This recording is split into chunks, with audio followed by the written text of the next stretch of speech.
본문의 말씀을 가지고 성령으로 사는 삶이라고 하는 제목으로 말씀을 나누려고 합니다. 유다서는요, 마지막 때의 성도들을 향한 경고입니다.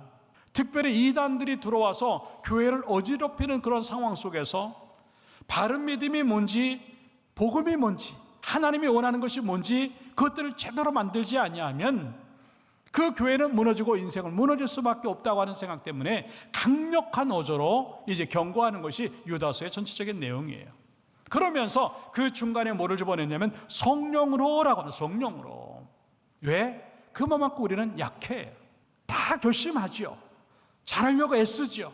그리고 뭔가 몸부림치죠. 그런데 계속 무너지는 게 뭘까? 이게 인간이라고 하는 게 그렇게 약하다고 하는 증거예요.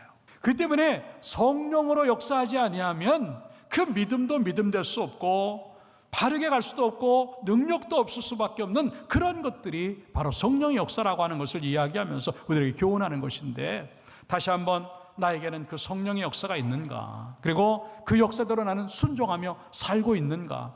아니면 아직도 성령을 받지 못해서 그냥 내 생각대로 믿고 있는 내 모습 아닌가?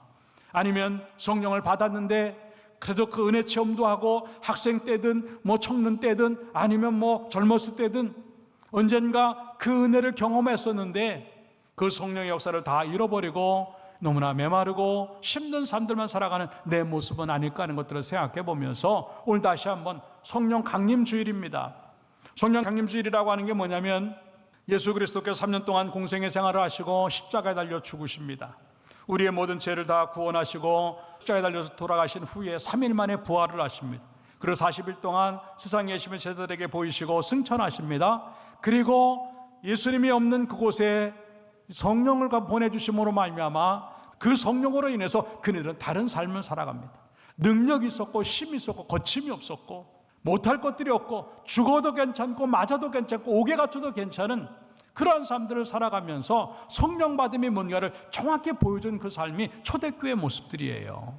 이것들을 기념하면서 드려지는 예배가 성령 강림 주일인데, 그냥 주일만 지키는 것이 아니라 우리에게도 또 다른 그런 성령의 강력한 역사가 우리 심장으로 들어와서 불이 붙는 시간이 되길 바라고, 뜨거워지는 시간이 되길 바라고, 회복되어지는 시간이 되기를 주님의 이름으로 축원합니다. 그게 뭘까? 그게 뭘까? 오늘 본문이 우리에게 얘기하는 건데 몇 가지로 생각해 보도록 해요. 첫째, 따라잡다. 정체성을 지키는 것이다. 네. 예수 믿는 사람의 삶의 모습들을 우리에게 교훈을 하시면서 그걸 잃어버렸다고 하는 것입니다. 19절에 특별히 말씀해 보니까 뭐라고 말을 하고 있냐면, 이 사람들은 분열을 일으키는 자며 육에 속한 자며 성령이 없는 자니라 라고 한마디로 딱 결론을 내려요. 신앙인인데 믿는다고 하는데 성령 없는 사람이야. 그러니까 분열을 일으키고 육체에 속하는 거야. 제대로 살 수 없다고 하는 것을 보여주는 그런 이야기죠. 정체성이라고 하는 게 뭐냐면 내가 누군가는 본래 내 모습이에요. 교회에 오면 신앙인인데 세상으로 가면 세상 사람이에요. 그럼 나의 정체성은 뭘까? 예수 안 믿는 사람입니까? 그것도 아니에요. 예수 믿는 사람입니까? 그것도 아니에요. 그럼 나는 누굴까? 이게 어려운 거예요. 그러니까 그 정체성을 지키지 못하니까 우리는 방황하게 되고 내 멋대로 살게 되는 경우가 너무 많다고 하는 걸 보여주는 그런 이야기지요. 성경은 이거를 갖다가 뭐라고 말을 하고 있냐면 그 처음 것들을 잃어버린 사람으로 우리들에게 소개하고 있어요. 요한계시록 2장 4절부터 보면은요, 에베소 교회에 책망한 예수님의 말씀을 우리가 이제 봅니다. 그러나 너를 책망할 것이 나니 따라서 너의 처음 사랑을 버렸느니라. 예, 잃어버린 것도 아니고 의도적인 것으로 버려버리는 거예요. 왜? 신앙이 거추장스러우니까. 교회 가는 게 힘들고 헌금하는 게 힘들고 사역하는 게 힘드니까 의도적으로 그걸 안 하는 거예요. 그 너의 처음 사랑을 버렸다라고 말씀을 하시면서 그냥 놔두지 말고 5절에 가서 보니까 이렇게 말합니다. 그러므로 따라서 합시다. 어디서 떨어졌는지 생각하고 회개하여 처음 행위를 가지라. 예, 어디서 떨어졌는지를 생각 좀 해보자는 거예요. 별의별 이유들이 있을 것이에요. 오늘 본문의 18절에는 뭐라고 말을 하고 있냐면 정욕을 쫓아 행했기 때문에 정욕이다. 예, 정욕대로 행했다. 자기 마음대로 사는 겁니다. 그 정욕이 뭔가 하는 거죠. 이성일 수도 있고 돈일 수도 있고 사람일 수도 있고 감정일 수도 있는데 그 정력이 우리 가운데 들어오니까 오히려 조롱하는 사람같이 되는 그 모습들이 된 게 얼마나 많은가 하는 거죠. 나는 어디서 잃어버렸을까? 내 정체, 성도의 본래 모습, 예수를 만난 사람의 모습, 은혜 받은 그 모습이 나에게 존재하고 있을까라고 하는 거예요. 만약에 그런 것들이 떨어졌다고 한다면 다시 그걸 회복해서 하나님이 원하는 대로 만들어가고 그 믿음 지켜내는 여러분들에게를 주님의 이름으로 축원합니다. 물론 어려움이 있지요. 예수를 믿어도요, 어려워요. 그래도 우리는 좁은 길을 가는 사람들이에요. 좁은 길로 가는 사람만 생명의 길로 가는 거라고 말을 하는데 그 길이 바로 성도의 길인데 우리는 그거 가기 싫어하는 경우가 너무 많은 거예요. 너무 어려우니까, 너무 힘드니까, 내 마음대로 안 되니까. 예, 그럼에도 불구하고 그걸 선택해야만 우리는 제대로 갈 수 있다고 하는 걸 보여주는 욥이라고 하는 인물이 우리에게 그걸 교훈해요. 욥은요, 준비되지 않고 예상하지 못했던 어려움을 당해요. 잔칫날, 파티하는 날이에요. 자식들이 전부 모여서 파티를 하는 순간 그 날이 악몽이 되잖아요. 예, 가장 기쁜 날이 가장 슬픈 날이 되고 가장 행복했던 그 순간이 가장 불행하다고 느끼는 그 순간이 되잖아요. 자식 잃어버리고 모든 재산 잃어버리고 자기 몸에는 병이 와가지고 기와장 같은 사기 그릇으로 깨진 거로 긁지 않으면 살 수가 없는 3일도 어렵고 3달도 어렵고 3년도 어려운데 30년 동안 이거 긁고 있다가 한번 생각을 해봐요. 이거는요 그냥 인생을 포기하는 게 더 난 거예요. 그런데 욥이 그랬을까요? 아니에요. 그는요 어떤 상황에도 그 자기를 놓치지 않았어요. 이미 욥기 1장에도 그런 일을 당했을 때 그가 주신이도 여호와시고 취하시는 여호와시니까 내가 입술로 범죄하지 않았다 성경을 말합니다. 2장으로 넘어가서도 자기 아내가 하나님을 욕하고 죽으라고 말했을 때 어리석은 여같이 말한다. 우리가 복을 받았기 때문에 저주도 받을 수 있지 않느냐 그렇게 교훈해요. 그리고 욥이 어느 정도의 사람이었는가 하는 걸 볼 때 욥기 23장 11절과 12절의 이야기예요. 이렇게 말합니다. 내 발이 그의 걸음을 바로 따랐으며 여러분들 이게 쉽지 않아요. 그런데도 불구하고 그 걸음은 하나님이 원하시는 대로 바르게 가요. 내가 그의 길을 지켜서 치우치지 않아요. 아프니까 이렇게 하고 안 아프니까 이렇게 하고 행복하니까 이렇게 하고 안 행복하니까 이렇게 하고 그게 아니라 치우치지 아니하고 하나님이 원하는 대로 가는 거예요. 뿐만 아니라 그 다음 절에 뭐라고 말하라고 했냐면 내가 그의 입술의 명령을 어기지 않았다. 어느 정도냐면 정한 음식보다도 그의 입에 따랐다 말씀을 귀히 여겼도다. 예, 다른 것 안 보는 거예요. 이렇게 어려운데 자기의 정체성을 지키니까 어떤 고난이 와도 나는 말씀을 놓치지 않겠다고 하는 거예요. 이게 믿음이에요. 성령으로 역사되어지는 사람들의 특징이 이거랍니다. 환경에 의해서, 감정에 의해서, 상황에 의해서 왔다 갔다 하는 것이 아니라 어떤 상황, 특별히 고난이 밀고 들어올 때 내가 그 바른 길을 가려고 하는 그 모습은 내 힘 갖고 안 돼요. 내가 치우치지 않은 거 내가 잘나서 못해요. 오직 성령이 내 마음을 주장하고 내 성령이 나를 붙잡고 있어야만 그게 가능하다고 하는 것을 보여주는 것인데 그것이 말씀으로 에게 들어오는 거예요. 그러니까 그 말씀을 내가 밥은 못 먹어도 말씀을 지켜야지. 내가 밥은 못 먹어도 말씀은 내가 읽어야지. 내가 말씀대로 가야지. 그걸 지금 이 욥이 우리에게 교훈하는 거예요. 사는 여러분들 고난이 오면 다 어렵지요. 한숨도 나오고 속상하지요. 슬프기도 하고 울음도 나오고 불안하지요. 견딜 수 없을 때가 있지요. 그러나 걱정하지 마세요. 하나님으로 견디면 하나님께서 반드시 갑절의 복으로 역사하실 줄로 믿습니다. 요셉도 그랬어요. 형들에 의해서 죽을 뻔합니다. 그리고 노예로 팔려갑니다. 꿈은 아름답게 꿨는데 현실은 점점 악몽으로 가고 있어요. 그래서 노예로도 가서라도 먹고 살만하다고 느꼈는데 여인의 유혹 때문에 그거를 뿌리침으로 말미암아 감옥에 들어갑니다. 근데 하나님이 역사하시니까 그는 최고의 사람이 되는 줄로 믿습니다. 그 이유가 뭔지 아세요? 이 여인의 유혹 앞에서 요셉이 한 그 고백이 그거예요. 우리 둘만 있는 게 아니라 여기에 하나님이 위에서 보고 계시다고 하는 거예요. 예, 하나님이 보시는데 내가 득죄하리오라고, 내가 죄를 지을 수 있으리오라고 하는 고백이죠. 그 모습이 요셉을 위대하게 만드는 거예요. 땅을 보면 죽을 것 같고 현실을 보면 죽을 것 같은데 그의 믿음은 하늘을 보니까 살게 되고 하나님을 보니까 살게 되는 그 모습이 바로 이것이라고 하는 걸 보여주는 거예요.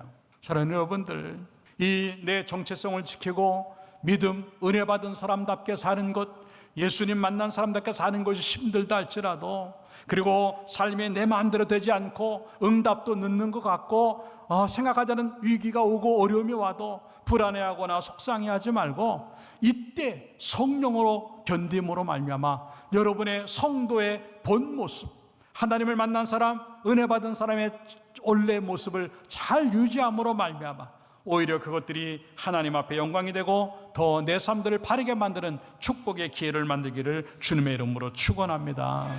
이게 성령으로 사는 삶이에요. 두 번째 따라서 하겠습니다. 기도로 사는 것이다. 예, 오늘 20절의 말씀의 끝에 보니까 성령으로 기도하며 라고 하는 것입니다. 성령 받은 사람들의 특징 중에 하나가 바로 뭐냐면 기도하는 사람들이에요. 그것도 어떤 기도인가? 예, 성령으로 기도하는 것이라고 해요. 성령으로 기도하는 것이 여러 가지 의미가 있지만 여기서는 하나님의 뜻대로 하는 기도를 의미하는 것입니다. 우리의 기도는 많은 부분에 있어서 하나님의 뜻보다는 내 뜻이 먼저예요. 하나님 아시지요? 하나님 아시지요? 내가 하나님 앞에 이런 기도하는 것도 중요하지만 내가 하나님의 마음을 알아요라고 합니다. 내가 하나님의 뜻을 알아요라고 합니다. 이런 기도가 얼마나 위대한 기도인가 하는 걸 보여주는 그런 이야기지요. 성령으로 기도하면서 이런 기도를 하면요, 결과가 달라요. 내가 기도하는 것과 성령이 기도하는 것의 차이가 뭔지 아세요? 내가 기도할 때는 내가 원하는 대로 이루어지려야만 응답이라고 생각해요. 그러나 성령으로 기도하는 사람은 내가 원하는 대로 이루어지지 않아도 응답이라고 생각해요. 다시 말해서 하나님이 예스냐 노냐 상관하지 아니하고 하나님이 어떻게 우리에게 말씀하시든 간에 하나님이 말씀하시면 무조건 예스로 받을 수 있는 믿음이 되기를 주님의 이름으로 축원합니다. 그게 믿음이라고 하는, 그게 성령으로 기도한다는 거예요.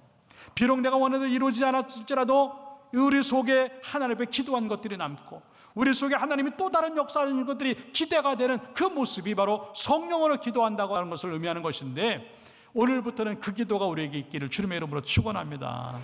정말 그래요. 네? 따라서 합시다. 기도한 것은 반드시 남겨진다. 믿습니까? 그거예요. 성령으로 기도하면요, 나는 잊어버리고 또 안 된 것처럼 느껴져도요, 하나님은 반드시 기억하셔서 나에게 가장 적절한 시간에 나에게 가장 적절한 것들로, 아니 오히려 더 큰 것들로 이루어 주시는 것이 기도 응답이라고 하는 것을 보여주는 그 모습이지요.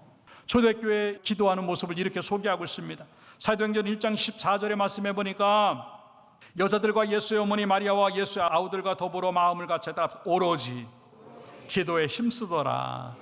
예, 오로지라고 하는 단어가 있어요. 그 다음에 사도행전 2장 42절의 말씀해 보니까 그들이 사도의 가르침을 받아 서로 교제하며 떡을 떼며 따라 오로지 기도하기를 힘쓰니라. 예, 거기도 똑같이 오로지 기도하기를 힘썼다. 그 다음에 사도행전 6장 4절에도 이렇게 말합니다. 따라합시다. 우리는 오로지 기도하는 일과, 예, 계속 기도한다고 하는 그 단어 앞에다가 오로지 오로지 오로지, 뭐 요즘 말로 하면 오직이에요. 다시 말하면 이것은요, 기도밖에 없다고 하는 얘기예요. 그들은 밥을 못 먹어도 기도했고, 그들은 옥에 갇혀도 기도했고, 목숨이 날아가도 기도했다고 하는 겁니다. 뭘 할까? 내가 일을 할까? 어떤 걸 할까 하기 전에 기도 없이는 난 안 하겠다고 하는 의미입니다. 이걸 좀 더 다른 말로 말하면 다른 것 못해도 기도만은 하겠다고 하는 겁니다. 근데 우리의 믿음은 아니잖아요. 다른 걸 하더라도 기도를 자꾸 줄이잖아요. 아유, 지금 열심히 일해야 되는데, 돈 벌어야 되는데, 이거 해야 되는데, 사람 만나야 되는데. 그러다 보니까 기도가 형식적인 기도가 되고 메마른 기도가 되는 거예요. 가끔 내가 얘기 말씀드리지만도 요즘 기도에 무릎이 없어졌어요. 눈물의 기도가 없어졌어요. 가슴을 찢고 가슴을 치는 기도가 없어졌어요. 인생을 거는 기도가 없어졌어요. 그 기도는 선택이 아니에요. 내가 기도를 할까 말까? 지금 할까? 나중에 할까? 많이 할까? 조금 할까? 그건 내 기도예요. 성령으로 기도하는 건요, 그냥 성령께서 마음 주시는 대로 해야 되는 거예요. 길어지면 길어지는 대로, 밤을 새면 밤을 새는 대로, 밥을 못 먹으면 밥을 못 먹는 대로, 일 못하면 일 못하는 대로 성령께서 내게 부어 넣어주시면요, 그 기도가 진짜 능력이 되고 그 기도가 진짜 응답이 될 줄로 믿습니다. 왜? 성령께서 역사하시는 그 기도는요, 하나님이 일하시는 것인 줄로 믿습니다. 우리의 착각은요, 내가 더 일하면 나아질 거라고 하는 계산이에요. 아니에요. 내가 두 발로 뛰어다니는 것보다도 무릎 꿇고 가는 게 훨씬 빨라요. 왜? 내가 못 가는 거를 하나님이 가시니까. 내가 할 수 있는 게 뭐 얼마나 되는 줄 알아요? 우리는 기도도 잘 못해요. 로마서 8장 이제 26절에 보니까 뭐라고 말씀을 해요? 이와 같이 성령도 우리의 연약함을 도우시나에 따라서 우리는 마땅히 기도할 바를 알지 못하나. 우리는 무슨 기도하는지도 모르는 사람들이에요. 그렇기 때문에 성령께서 우리를 위해서 탄식하면서 기도하시기 때문에 성령께서 우리에게 기도를 밀어넣어 주시면 그대로 기도하면요 하나님이 일을 하실 줄로 믿습니다. 그러니까 오로지 기도만 했던 이 초대교회 성도들이요 엄청난 능력을 하고 세상을 뒤집는 사람들이 되었던 거예요. 그들이 그 기도가 없었다고 한다면, 성령의 기도가 없었다면요 그렇게 바꿀 수 있는 사람들이 안 돼요. 약자들이었고요, 소외된 자들이었고요, 그래서 힘 없는 자들이었어요. 그런데 그런 능력이 어디서부터 나오는가? 성령으로 기도하니까 그 능력이 거기에 머물고 있다라고 하는 것을 말하는 그런 모습이죠. 그렇기 때문에 에베소서 6장 18절에는 뭐라고 말을 하고 있냐면, 모든 기도와 간구를 할 때마다 항상 성령 안에서 기도하고. 믿습니까? 이거예요. 그냥 항상 성령 안에 붙들려 가지고 그 기도 자체도 그냥 하나님이 원하시는 그 기도하려고 머무르는 때 그게 된다고 하는 것이죠. 여러분들 이제 오늘부터는요 기도를 선택하지 마시고 기도를 하시는 사람 되기를 주님의 이름으로 축원합니다. 예수님의 기도가 우리에게 그걸 보여줘요. 누가복음 22장 39절의 말씀에 보니까 예수께서 나가서 습관을 따라해요. 기도하는 것이 몸에 밴 예수님의 모습이에요. 여러분들도 몸에 배는 기도가 있기를 주님의 이름으로 축원합니다. 그 기도 안 하면요 40절에 보니까 유혹에 빠진다라고 하는 거예요. 시험에 들지 않게 기도하라 마태복음 기록을 하고 있지만도 유혹에 빠지지 않게 기도하라 하는 거죠. 그러면서 예수님께서 41절에 무릎을 꿇고 기도했다 그랬어요. 그래서 42절에 가서 보니까 내 원대로 마옵시고 아버지의 원대로 되게 해달라고 기도합니다. 그랬더니 43절에 무슨 얘기가 나옵니까? 따라합다. 천사가 하늘로부터 예수께 나타나 힘을 더하더라. 할렐루야. 이렇게 하나님 붙잡고 기도하면, 성령으로 기도하면요 천사가 우리를 도울 줄로 믿습니다. 힘들어도 기도하고 죽을 것 같아도 기도하면요 천사가 도와서라도 내 기도에 역사가 일어날 줄로 믿습니다. 그 기도는 능력이 되고 복될 줄로 믿습니다. 다시 한번 성령으로 기도하는 우리의 모습 되어져서 우리 엘드림 교회는 기도하는 교회예요. 그 기도가 응답되어지는 교회로 만들어지고, 엘드림의 성도들은 기도하는 성도들이고 응답 많이 받는 성도가 되기를 주님의 이름으로 축원합니다. 마지막 세 번째 합시다. 열매를 맺는 것이다. 네, 성령들에게 성령으로 사는 사람들의 모든 모습들을 여러 가지로 이야기를 하면서 결과가 있다고 하는 것을 말씀을 하시고 계십니다. 21절의 말씀에 보니까 하나님의 사랑하는 자신을 지키며 영생에 이르도록 우리 주 예수 그리스도의 긍휼을 기다리라. 여기서 기다리다라고 하는 건 열매를 맺는다라고 하는 의미입니다. 결국 믿음은 결과가 주어지는 것이에요. 나는 인생을 살면서 어떤 열매를 맺고 있는가 하는 거죠. 물론 갈라디아서 2장 21절부터 23절까지 성령의 9가지 열매가 주어지는 그런 열매도 있겠지만도, 일상적인 열매도 있겠지만도, 내가 하나님을 향해서 주의 이름을 걸고 하는 것들이 얼마 많고 우리에게 열매를 맺고 있는가 하는 거죠. 열매는 결과예요. 그건 뭐 부인할 수가 없어요. 내가 예배드리면요 반드시 결과가 나와요. 예배드리면요 인격이 달라지고 믿음이 달라지고 말이 달라지고 표정이 달라지게 돼 있어요. 근데 똑같다고 한다면 나는 예배의 열매가 없는 사람이에요. 헌금을 드리면요 복되게 돼 있어요. 물론 그 복이 언제 오는가의 문제겠지만도, 그렇기 때문에 우리가 그 열매를 기대하면서 하나님 앞에 예물을 드리는 거 아니에요? 물론 복 받으려고 예물을 드리잖아요. 받은 복 때문에 감사해서 드리는 것이. 만약 복 받으려고만 예물 드리면 기복신앙이 돼요. 근데 축복신앙은 내가 받은 것이 너무나 많기 때문에 감사함으로 드리는 게 축복신앙인 줄로 믿습니다. 똑같은 말 같지만 기복신앙과 축복신앙이 이렇게 다른 거예요. 그런데 하나님은 그런 마음을 가지고도 드리면 우리에게 복을 주시는 거예요. 성경 모든 부분들을 봤을 때 드림으로 인해서 문제 생긴 사람은 없어요. 근데 성령으로 안 드리면 문제가 돼요. 아나니와 삽비라가 그랬어요. 자기 땅을 팔아서 하나님 앞에 다 드린다고 했는데 절반만 드립니다. 그때 이 베드로가 무슨 이게 다냐? 예, 답니다. 거짓말을 합니다. 그럴 때 이 베드로가 뭐라고 말을 합니까? 어찌하여 하나님을 속이려 하느냐? 이는 주의 종을 속이려고 하는 것이 아니라 성령을 속였느니라. 예. 성령으로 예물 드리지 아니하면 우리는 예물 자체도 결과가 없을 수도 있다고 하는 걸 의미하는 것이죠. 사역도 마찬가지입니다. 제일 열심히 하면 그 사역에 동참하면요, 하나님이 이 약속하신 복들이 있는 거예요. 교회를 세우는 것 중요하죠. 성도들을 세우는 것 중요해요. 그 일들을 위해서 우리를 여기에 만들어 놓으신 거예요. 그러면 거기에 따르는 결과가 주어져야 되는데 열매가 없을 수 있어요. 이 열매 없습니다. 성경에 말하는 쭉정이라고 하는 겁니다. 쭉정이가 되지 말고 알곡이 되기를 주님의 이름으로 축원합니다. 예수 믿으면, 기도하면, 예배드리면, 헌금 드리고 사역하면, 전도하면 무조건 결과가 나타나는 그런 열매 신앙이 우리의 신앙이 되기를 주님의 이름으로 축원합니다. 그때 그냥 되지 않아요. 성령으로 역사되어져야 돼요. 성령으로.